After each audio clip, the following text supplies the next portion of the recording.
Pendle Finance is getting absolutely decimated. The price went down by more than 30% in the last week. Is this a potential opportunity to buy the dip, or is momentum turning around? Let's have a look at some on-chain data most people are not considering. Because here's the important thing with DeFi. DeFi is pretty much a levered play on all kinds of altcoins. When things are great, then the prices shoot up. When things are bad, then the Ponzi-nomics kick in and prices can go very close to zero. We are not yet at zero. We are at $4.22. We went down by 7% today. But here's the thing. This week we fell by almost 34%, while Bitcoin went down by less than 10% and Ethereum less than 8%. And so that's then how that looks like on a long-term Pendle chart.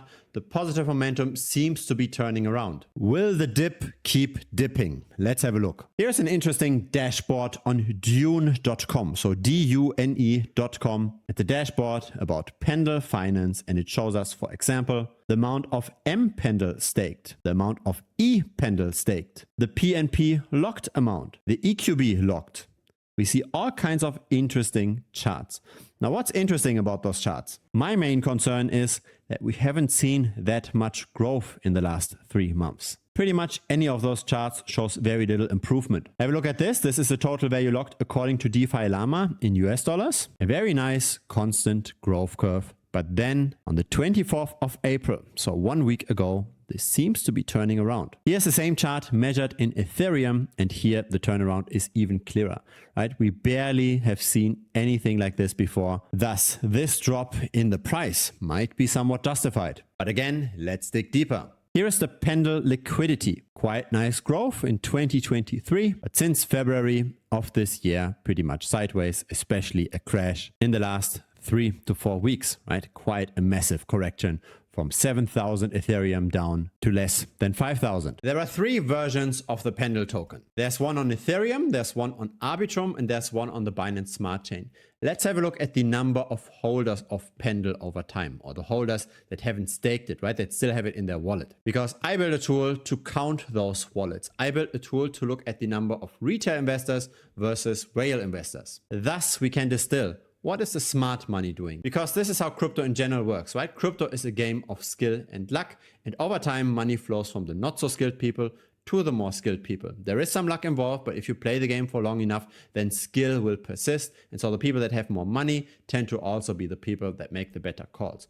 So looking at what the whales are doing, or at least looking at the number of whales on Pendle, makes a lot of sense. So here's the Arbitrum token. There are 29,000 addresses, but not all of them matter. What we've got over here is the number of wallets on Arbitrum that hold at least 200 tokens. That's here on the left. So at the current price, that's a bit over $800. So that's what I'd consider small retail. In the middle, we've got medium-sized retail. That's now at 10x in minimum holding, so at least $8,000.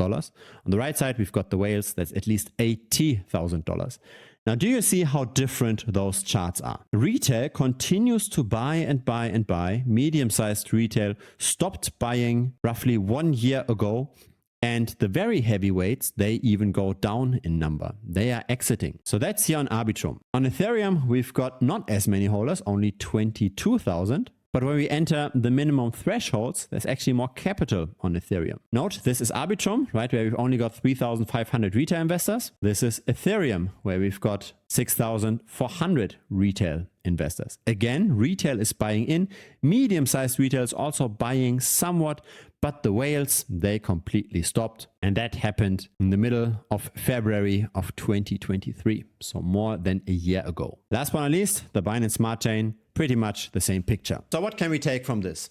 Apparently, the smart money isn't that interested in Pendle Finance anymore. And the problem with any DeFi protocol is that very often there are some kind of mechanics that are somewhat Ponzi-nomics-like, right? There's different reward programs. There is locking up of tokens when the unlock then happens and the price crashes. There's all kinds of mechanics that resemble a game of musical chairs very often. In other words, If the capital in a DeFi protocol is not constantly growing, if it's simply just staying flat, then this is potentially dangerous.